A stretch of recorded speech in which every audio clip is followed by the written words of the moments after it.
ನಮಸ್ತೆ ಎಜಿ ನ್ಯೂಸ್ಗೆ ಸ್ವಾಗತ. ಬಾಗಲಕೋಟೆ ಜಿಲ್ಲೆಯ ಗುಳೇದಗುಡ್ಡ ತಾಲೂಕಿನ ನಾಗರಾಳ ಎಸ್ಪಿ ಗ್ರಾಮ ಪಂಚಾಯತ್ ಅದೇ ಊರಲ್ಲಿ ಇದ್ರೂ ಕೂಡ ಗ್ರಾಮದಲ್ಲಿ ಸ್ವಚ್ಛತೆ ಕಣ್ಮರೆಯಾಗ್ತಾ ಇದೆ. ಕಾರಣ ಗ್ರಾಮ ಪಂಚಾಯಿತಿಯ ನಿರ್ಲಕ್ಷ್ಯವೇ ಕಾರಣ.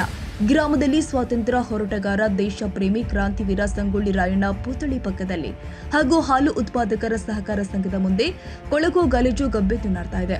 ಮಕ್ಕಳು ಶಾಲೆಗೆ ಹೋಗಬೇಕಾದ್ರೆ ಗ್ರಾಮ ಹೆಣ್ಣು ಮಕ್ಕಳು ಆಚೆ ಈಚೆ ಅಲಿದಾಡುವಾಗ ಬರೀ ಗಲೀಜು ವಾಸನೆ ಕುಡಿಯೋದು ಆಗುತ್ತೆ. ಗ್ರಾಮ ಪಂಚಾಯಿತಿಯವರು ಕುಂದ್ರೋಕೆ ಹಾಸನಗಳನ್ನ ಹಾಕಿರ್ತಾರೆ. ಅದರ ಮೇಲೆ ಕುಂತ್ರೆ ಬರೀ ವಾಸನೆ ಕುಡಿಯೋದು ಸಾಕಾಗತ್ತೆ ಎಂದು ಗ್ರಾಮಸ್ಥರು ಗ್ರಾಮ ಪಂಚಾಯಿತಿ ಅಧಿಕಾರಿಗಳ ವಿರುದ್ಧ ಆಕ್ರೋಶ ವ್ಯಕ್ತಪಡಿಸಿದ್ದಾರೆ. ಗ್ರಾಮದಲ್ಲಿ ಶುದ್ಧ ಕುಡಿಯೋ ನೀರಿನ ಘಟಕದಲ್ಲಿ ನೀರಿನಲ್ಲಿ ಹುಳ ಬರುತ್ತೆ. ಟ್ಯಾಂಕರ್ ಸ್ವಚ್ಛಗೊಳಿಸಿಲ್ಲ ಅಂತ ಗ್ರಾಮಸ್ಥರು ಆರೋಪಿಸುತ್ತಿದ್ದಾರೆ. ಗ್ರಾಮದಲ್ಲಿ ಜೆಜಿಎಂ ಯೋಜನೆ ಮುಗಿಯೋದು ಯಾವಾಗ? ಜನರಿಗೆ, ಬಹಳ ವೃದ್ಧರಿಗೆ, ಚಿಕ್ಕ ಮಕ್ಕಳಿಗೆ ತೊಂದರೆ ಆಗ್ತಾ ಇದೆ. ಗ್ರಾಮಸ್ಥರು ಗ್ರಾಮ ಪಂಚಾಯತ್ ಅಧಿಕಾರಿಗಳ ವಿರುದ್ಧ ಬೇಸರ ವ್ಯಕ್ತಪಡಿಸಿದ್ದಾರೆ.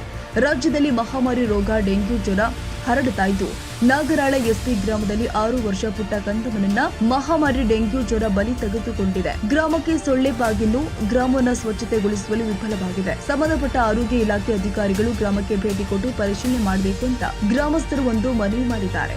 ಇದಕ್ಕೆ ಯಾವಾಗ ಮುಕ್ತಿ? ಇದಕ್ಕೆ ಸಂಬಂಧಪಟ್ಟ ಮೇಲಧಿಕಾರಿಗಳು ಯಾವ ಕ್ರಮ ಕೈಗೊಳ್ಳುತ್ತಾರೋ ಕಾದು ನೋಡಬೇಕಾಗಿದೆ.